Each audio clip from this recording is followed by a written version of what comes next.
All right. Chatting today with Perfect. 88 Trap Royalty. They come from the same gene pool. Welcome, Foster and Matt Bartholow. Gentlemen, thank you so much for making time to talk to the Flying Target podcast. Yeah, fantastic. Thank you for having us. Looking forward to this. Okay, so I'm in South Africa and I do come from a sporting clays background. So please forgive me if I use some of the incorrect terminology and please correct me. But we're a couple of weeks post the Grand American in the US in Sparta, in Illinois. Now, you guys are in South Dakota. How far from Sparta to where you guys are in Rapid City, South Dakota? Driving wise, I think it's exactly 1,000 miles. It's quite a ways, but it's all right. So when you guys go, do you drive or do you fly? What's the general process? We drive down there because they have a campsite right there on the grounds, and we have our trailer we take down, and we live out of that for a few weeks out of the year, well, a couple months out of the year, and it's good because then we're right there.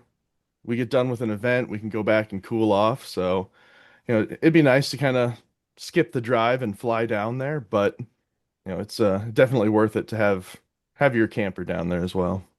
So Foster, when you guys go to the Grand American, I mean, it's a 10-day event.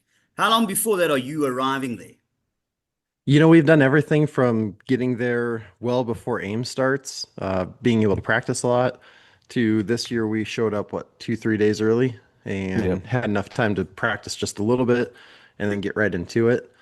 So we've done a little bit of everything, and I wouldn't say there's one way better than another, but it's nice learning the traps, but it's also nice seeing the family back home for as long as we can. I can imagine. I can imagine, especially after a long season. Okay, we're going to get back to the Grand American in a bit, but I want to go back to where it all started. Foster, you 2 years older than Matt, but you both started shooting at the same time. But what I found really interesting is you actually got introduced to trap shooting at school. Tell me a little bit about that, because I mean, being mad about guns would be great if I could have had, more shooting at school. Yeah, that was my dad was huge into baseball. For those that don't know, he played for the Phillies as a pitcher. Phenomenal player. So baseball had always been lined in our blood. That was just what I loved to do as well. And it wasn't until I saw this flyer in high school and it said, "Hey, come out and join this trap league." And so we tested it out. Really loved it. We've always had a passion for the outdoors, going and shooting, more or less just kind of getting ready for hunting. But it's always been one of those very passionate things for us is going and doing this. And so tried that out, excelled really quickly. And it got to a Okay, you got to point pause where, there because I heard in one of the podcasts on your second night out, you shot your first straight. yep. Yeah, did really good. And so that at that point it was like, okay, either we, continue with trap shooting or I go down the line with baseball. And looking back now, it's tough because I know my dad really wanted us to play baseball too, but we've excelled so much with trap shooting that, this journey has been incredible, and this is what God wanted us to do, and can't look back now. Well, you've turned it into a very successful venture. Um, Matt, you have become a bit of a 88 trap doubles specialist. I mean, I think you are the GOAT when it comes to Oh, trap doubles. So Oh, if thank I've easy you. got legend for sure. if I've got it right, you won at the Grand, the World Championship in 2011, 2021, 2022, 2023, and 2025. That Yep. is incredible. Yeah. Well, thank you. But Yeah. Doubles the, is the kind of my thing. question the question that comes with that now is heavy is the head that wears the crown.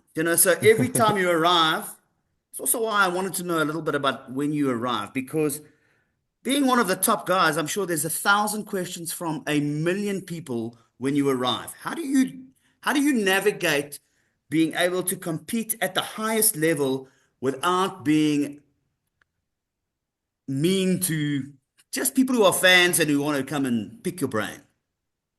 You know, that's another reason we kind of get there early.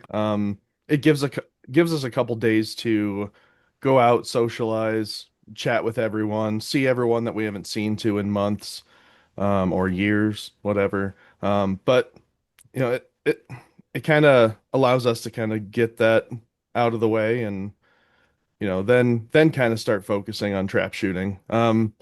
You'll always have people who want to come up and talk,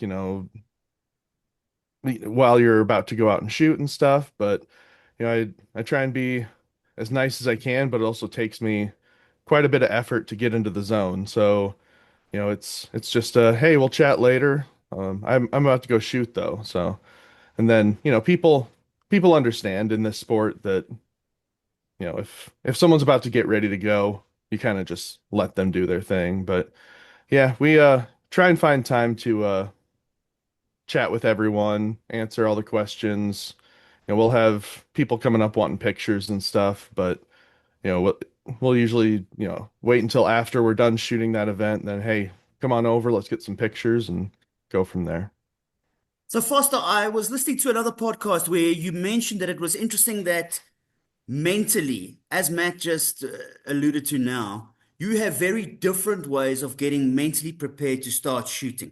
Foster, if I could ask, like, it sounded like you were able to turn on quicker. Mhm. What are you trying to do before you head on to the trap field? I've been Big Brother for so long that like Matt was talking about, people would come up and talk to him, kind of get in his bubble in his own. And so I was kind of the deflector, if you want to call that. Again, we love talking to everyone that comes up. That's not the case. But when we're getting ready to go shoot, that's a different thing. Sporting clays, I know you said you shoot that a lot. It's a lot more laid back, right? Where you have your group that goes out and you can go and be talking and very social, where I feel like trap shooting is kind of the opposite, where you're social until it's time to go. And those that excel really really far with trap shooting are pretty serious, before they're going on the line. They're not just standing around talking. And so for me, it's been, like I said, kind of the deflector. If there's someone that comes up and talks to Matt, like, I'll go and talk to them as well. And so I've always had to kind of turn on that switch, but that's been just how I'm built too. And being able to go from, nicest guy on the face of the planet Earth to I turn around and I start walking out and you're my number one enemy. Where all I want to do is absolutely kick your butt when it comes to shooting a shotgun. So everyone's a little different with that, but that's kind of been, I think, why my role is like that and why I'm built like that, because I'm big brother. And Mhm. Oh, you're I don't much know, more than just Big that. Brother. I mean, you were the 2008 world champion. You've been a three-time All-American. But this is why I need a little help because I see, okay, so Foster, you've three-time All-American, Matt, seven-time All-American. What does it mean? How do you make the All-American team? Matt, do you Um, want to take this one?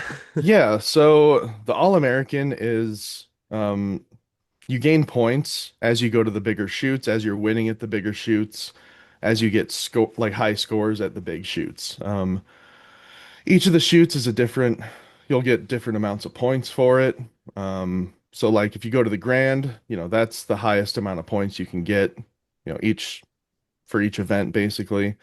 Then there's the satellite grands and the state shoots that you can go to and also gain points.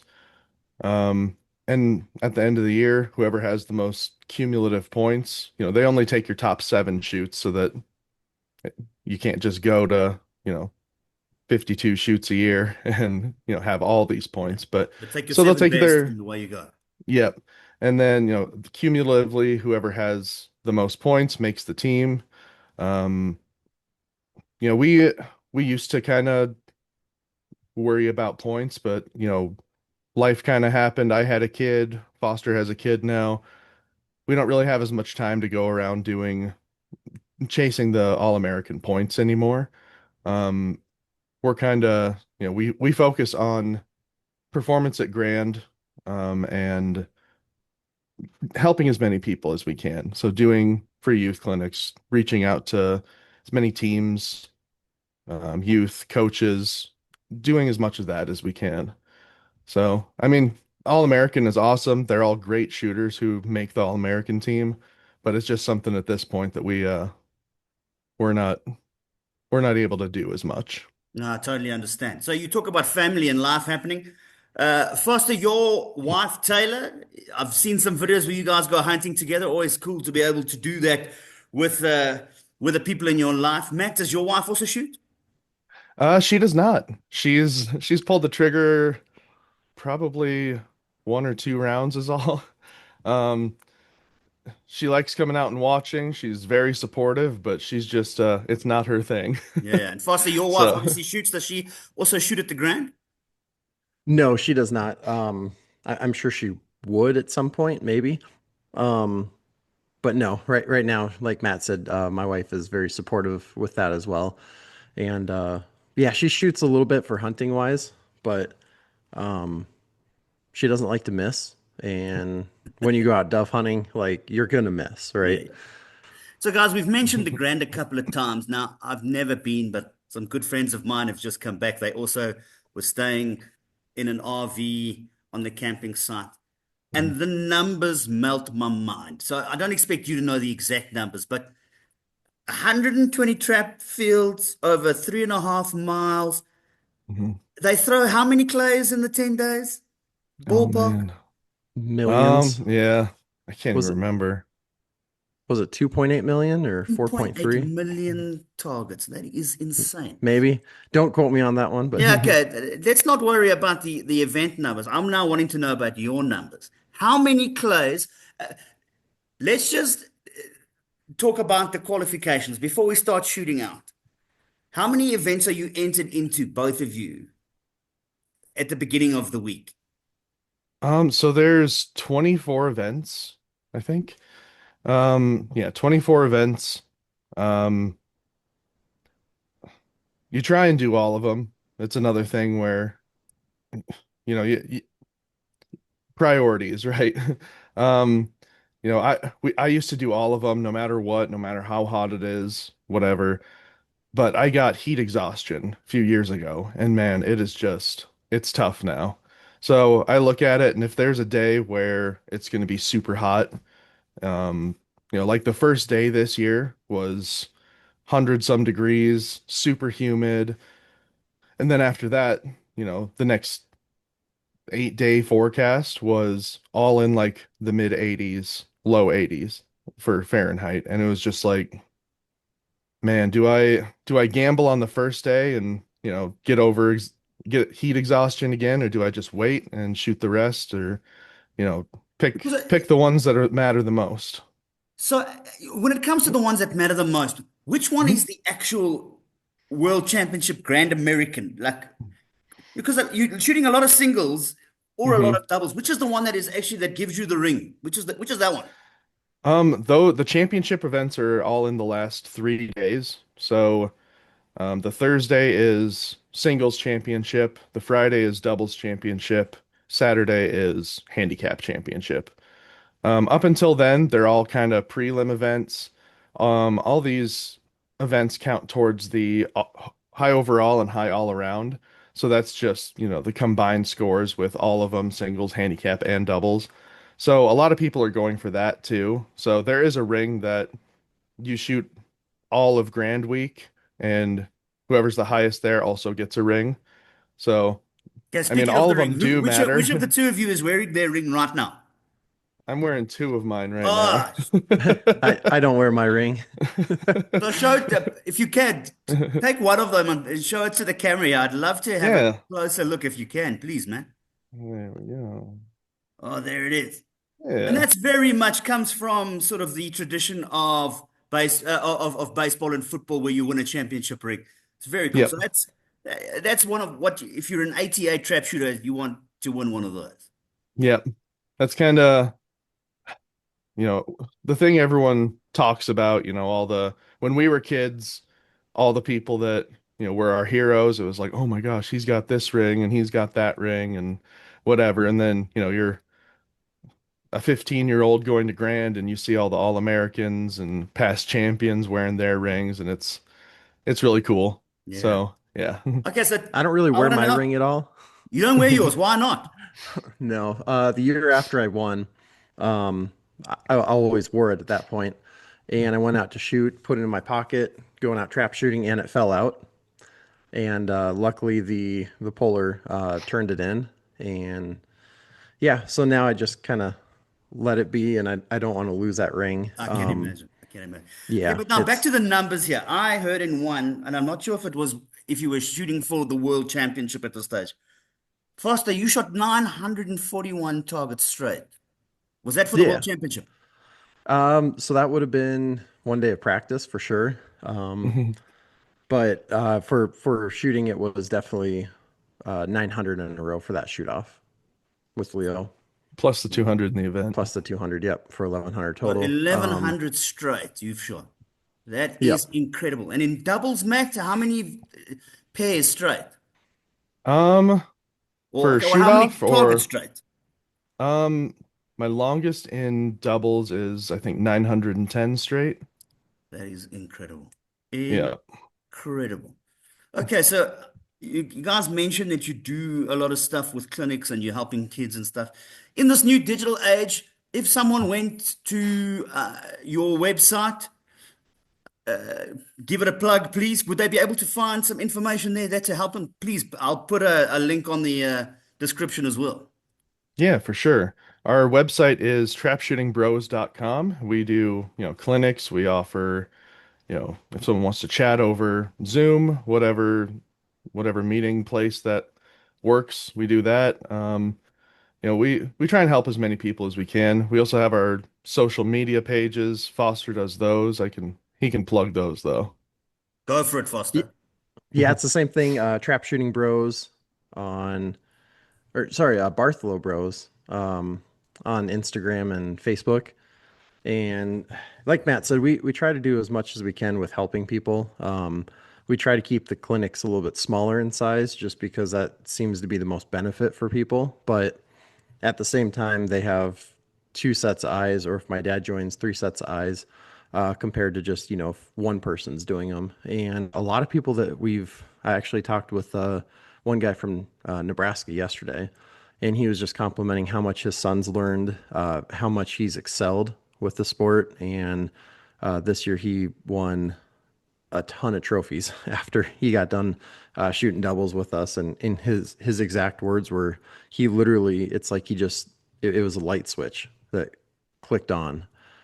He said he got it now, and yeah, he went on to do incredible things this year. So it's really cool when, like Matt said, when we get to hear some of these stories of these shooters shooting their best. Or even this year we shot with 13-year-old Channing at the Grand, and he shot his first 100 straight. Both Matt and I shot 100 straight in doubles as well. And so we had a squad. It was three 100s and a 97. Sorry, Cody. We had to leave you in the dust there, but it's really cool because you have some of these kids coming up that honestly are so great while shooting, and it's cool to see where the sport's going. Yeah, it's fantastic. So I joined a trap club about 2 years ago because I realized the biggest thing that I needed to work on was my mental game. And I've always maintained to shoot one trap bird is easy. Shoot 25, 50, 100, 941 or 1100 in a row is not easy. So what was the light switch for you guys? Like that you could break through, those first big milestones, 200, 250, 300. What happened? And what I'm actually trying to get to is, I've been shooting now for 11 years properly, and I'm continually learning, and I'm wanting to find out, are you still continually learning about your mental game and how co the coinciding of your physical and mental ability, your physical ability, which is done by repetition and practice, actually feeds your mental ability because eventually you believe I am not never going to miss a clay here. Yeah, I mean, like you said, I mean, the mental game, for me at least, it's always changing. There's always, you know, you deal with life and all of a sudden, you're feeling a little down, whatever. You have to get your confidence up. So yeah, it's always changing, not just year to year, but shoot to shoot, day to day sometimes. So you kind of have to find a way to overcome that and other things too. Like you said, the physical. a few years ago I broke my ankle and figured out I have to have a different stance. But it took me quite a bit to figure that out. So, I mean, it's always changing. As far as it, where it kind of clicked for me, I Foster was the natural. He shot a 25 the second night out. He was shooting hundreds, within the first month or two. I was not a natural, and I got sick of him kicking my butt all the time. So after a couple years, I kind of had to sit down and think about how I want to approach every time I go out. So I kind of started developing this routine, where I go from super calm, super calm breathing, listening to calm music, and then as soon as it's go time, flip over and listen to the heaviest, fastest music you can find, and just kind of go more intense from that point. And what I found out, personally for me, what that does is it flips the switch for me. Foster, like he said, he can flip the switch pretty much instantaneously whenever he needs to. Me, it takes me 15 to 30 minutes every single time to really find that zone. And once I find it, I'm in the zone at that point, but it's always it's always an adventure getting there. Yeah. And You know, Foster, earlier on in the chat, you mentioned, well, I know that you're a Christian. I've seen the crucifix on. When it comes to the mental side of it, do you also find that, well, I'm actually asking from a personal thing. I've found that you need to be a complete human being to be a good shooter. You can't separate these things. You can't have been, had a dreadful day at work, have had a run in with your wife, and then expect to head to the trap range and shoot 900 straight. Yep. Yep. So I've done that and tried, and nothing good happens from it when you rush. And I was going out practicing one day, and my dad was out there with my brother as well, and we were working on some stuff. And he said, I was like, I'll be right over there and as quick as I can. And he said, nope. He said, call me back. Have a different approach to this. So I thought about that a little bit, called him back. I was like, okay, I am going to take my time. I'm going to get there. And when I get there, I'm going to crush them all. He's like, I like your attitude. And one thing my dad's always said is change your attitude, it'll change your performance. And I really, really believe that's, if I could get that tattooed, I will. Because that's just something great to live by for sure. Hold on, guys. Part two is about to happen here on the Flying Target Podcast. hey guys, we're with the Flying Target podcast today. If you want to know how many times Foster stomped me at the South Dakota State shoot and then I go on to win grand, tune in and check it out.